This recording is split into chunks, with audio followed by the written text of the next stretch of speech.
From Interior Alaska's most trusted news source, this is the Fairbanks Evening News.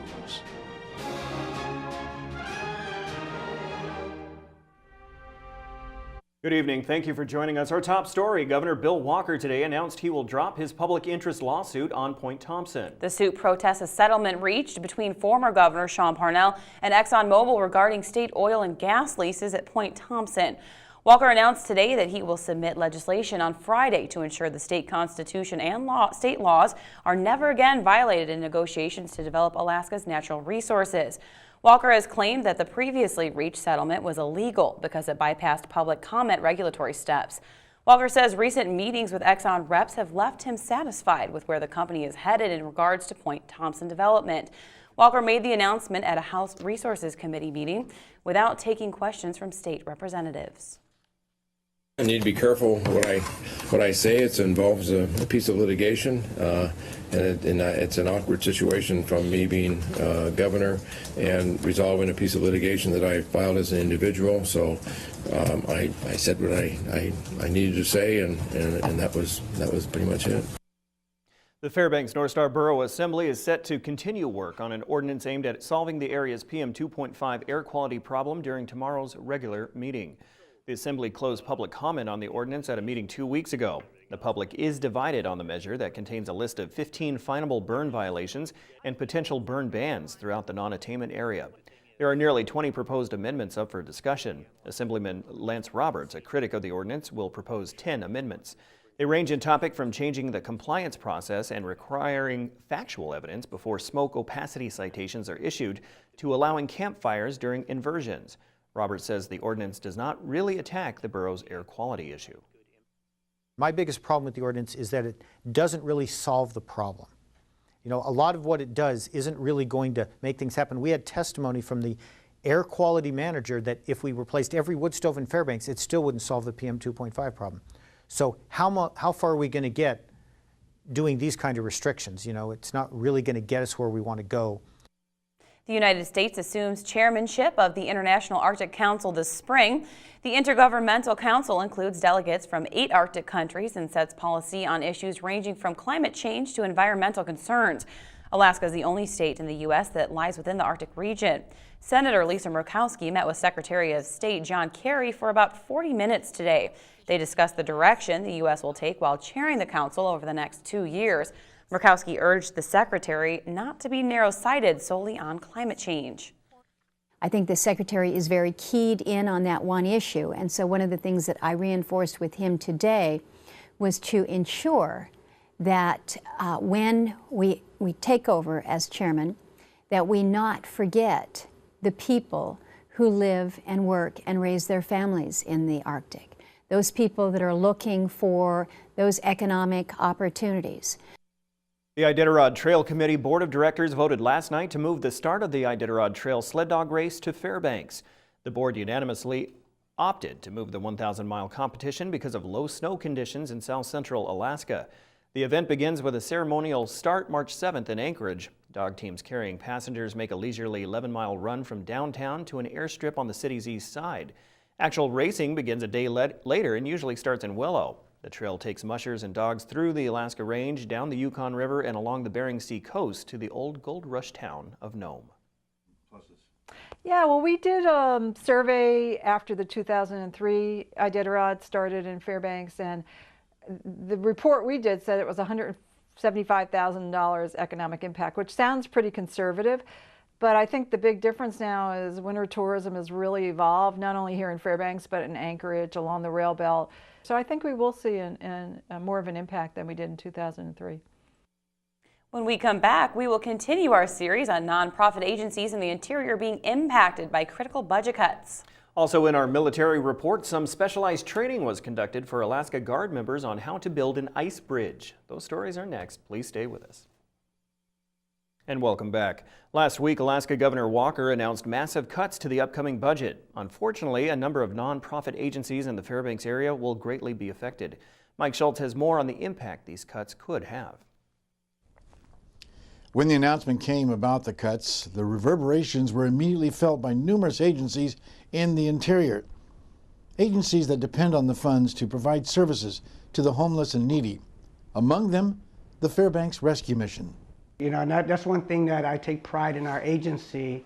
We're really, you know, just really, I guess, stingy in a way of how we spend our dollars. We want to make sure that the monies that come in go to helping people. And so with these funds go away, we're not in a situation, we don't have a huge cash reserve that we can draw from, nor do we have other fundings that are pending to serve this population. So it would be a huge shuffle in our agency trying to determine priority of what to cut, who to cut, and how to cut. Brenda Stanfield, Executive Director for the Interior Alaska Center for Nonviolent Living, says the cuts will cause a lot of grief within the community. Because we have budget needs and budget cuts coming down, I think we have to be very strategic about how we do that. And when you have times of 50 below and we're looking at a potential cut with the rescue mission not being able to pay light bills, then we're talking about people not having a place to go. And I think you really have to look at this all in the grand scheme of how it all plays together in the state of Alaska. And I think the state of Alaska, we deserve more than that. And we are responsible to take care of our citizens in a way that they're all taken care of, regardless of those with means and those without. Tomorrow night, more agencies affected by the cuts. This last year, we were able to assist 132 families to prevent homelessness, over 362 people. And without these funds, we would not be able to help them. There is no extra area we can go to magically make these funds appear. Without this, that program that we offer will be gone. Mike Schultz reporting. Testimony continued today in the attempted murder trial of Norman Beverly. Beverly is accused of shooting Tamarian White in the face and assaulting her. He's also charged with kidnapping. 13 witnesses have testified so far, and the state plans to call 8 more. Today, medical personnel who attended to White while she was hospitalized took the stand. The defense claims her medical records and even photos of her injuries do not support the allegations against Beverly. Also on the stand was Fairbanks Police Detective Alana Malloy. Malloy was questioned about alleged inconsistencies in White's accounts of the events, including an incident in which White stabbed Norman Beverly. Do you recall Ms. White informing you of a knife being used during the incident? Yes. And could you identify from the pictures which injuries she might have gotten from the knife? I indicated several times to her throughout the course of that contact that I didn't see several of the injuries. For instance, her back, like we talked about. Were you aware at that time, at the time of grand jury, that Detective Fett had, based on his personal observations of her, found her injuries inconsistent with what she had alleged and told him? There was some specialized guard training going on in Anchorage area last month. Monty Bowen has details in this week's military report. Alaska National Guardsmen from the 207th Engineer Utilities Detachment conducted training on ice bridging at Joint Base Elmendorf-Richardson in January. They started with test holes to determine the ice thickness. We take an auger and we drill a couple of holes, we measure it, and then some of the soldiers did the formula and said, yes, this thickness can support this much weight, which was 16 inches, which could support, about a ton. The next step is to use a plow to make snow berms and then water them down. They're watering the berms down to let it freeze, and then once it freezes, we start filling it. And then from there, we just keep on building up the layer and layer. We let it freeze, put another layer up, let it freeze, until we can support the weight of tanks or whatever we're trying to move across. Most of the troops involved in the training had no clue how the process worked. Majority of them, probably 90%, had no idea what ice bridging meant. And so by doing this, it's a familiarization that will help them in the long run. The training also incorporated Arctic mobility with snowshoeing and cold weather survival skills taught by an Alaska Air National Guard 176th Wing Survival, Evasion, Resistance, and Escape instructor. This is Monty Bowen reporting. The Military Report is brought to you by Stanley Nissan. Innovation for all. Joe Cook is up next with sports and more of the Iditarod news, plus hoops highlights after the break.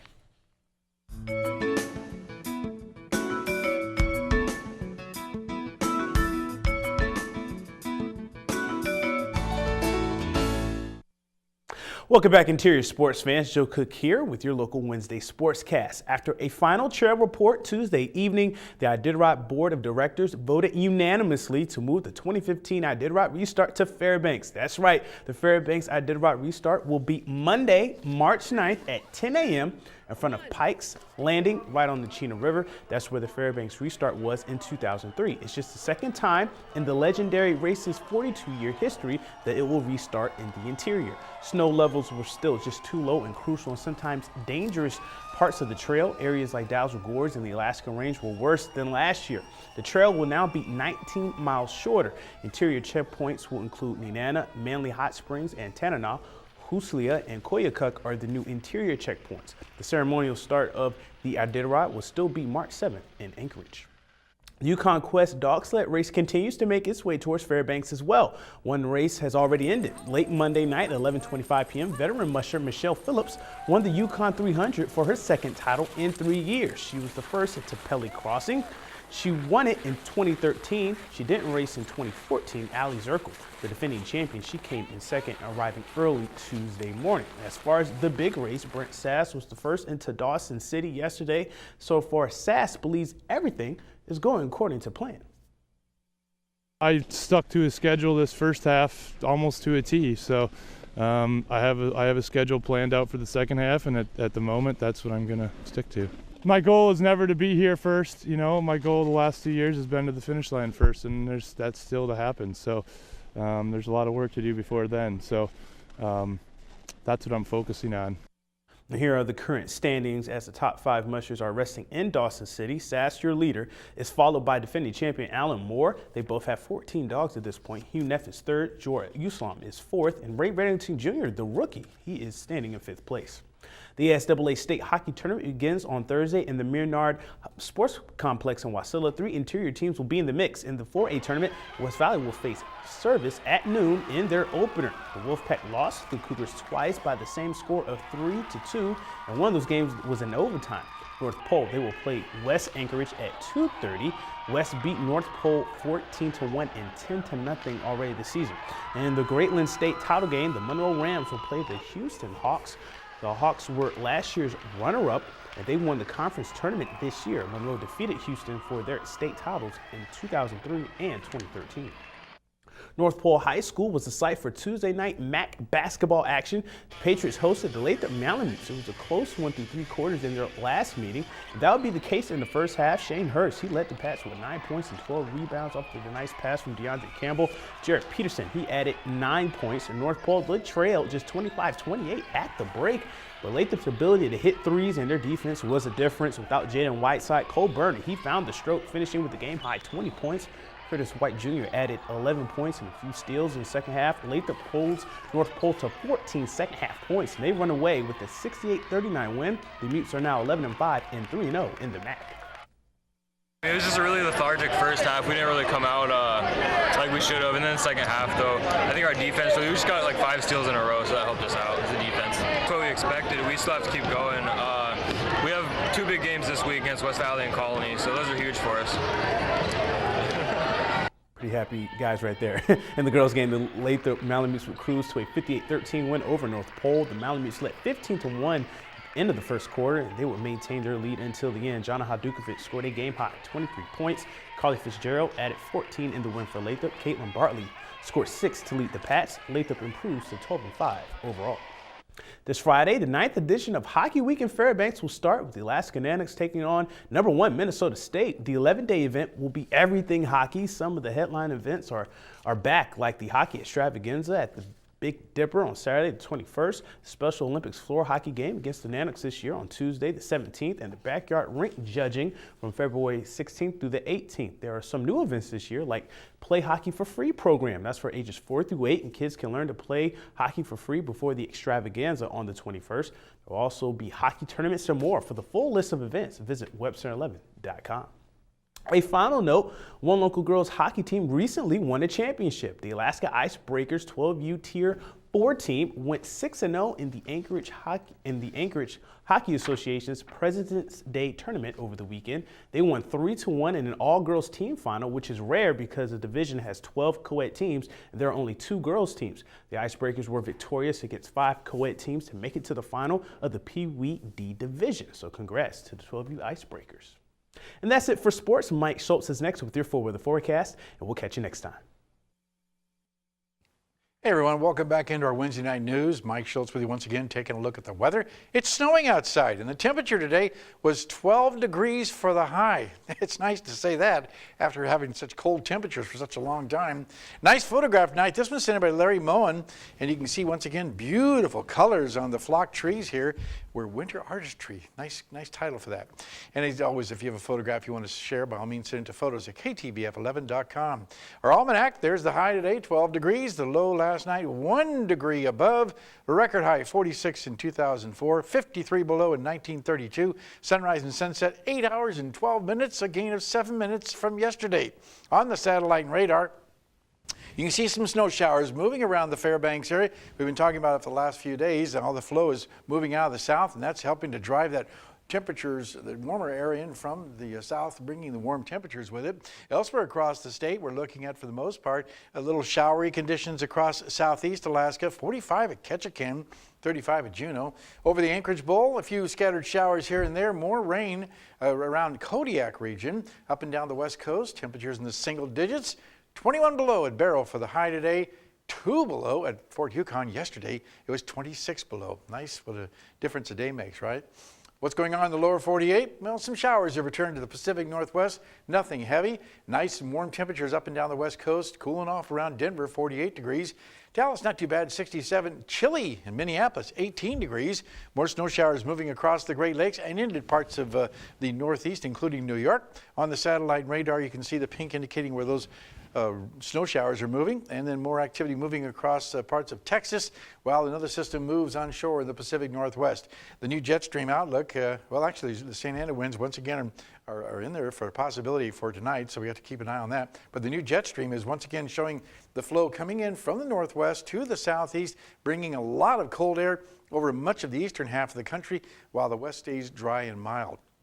Well, back to Alaska for tomorrow. Partly cloudy and cold at Barrow, cloudy in Nome, and a few flurries in the Fort Yukon area. Over the interior, we're looking at mainly cloudy skies, possibly some flurries around the Healy area.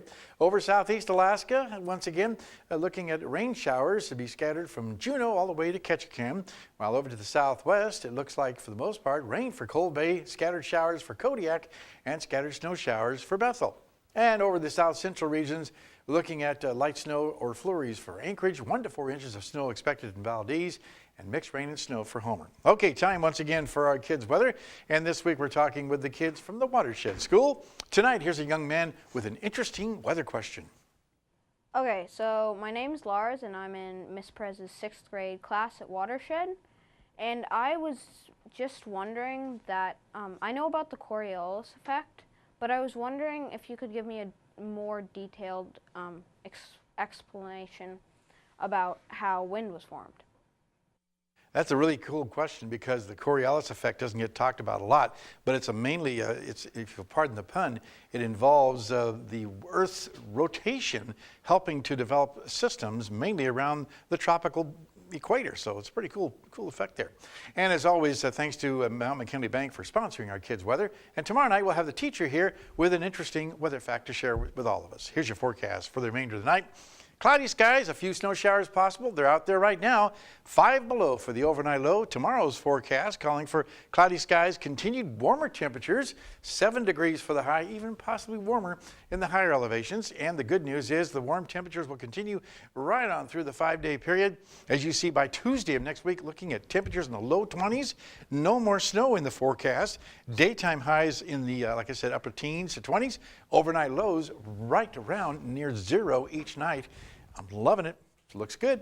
But the roads are slick, so keep that in mind. They're really getting kind of nasty out there. Kind of like that 20 name. degrees. Kind of like that name, Lars Vinlove.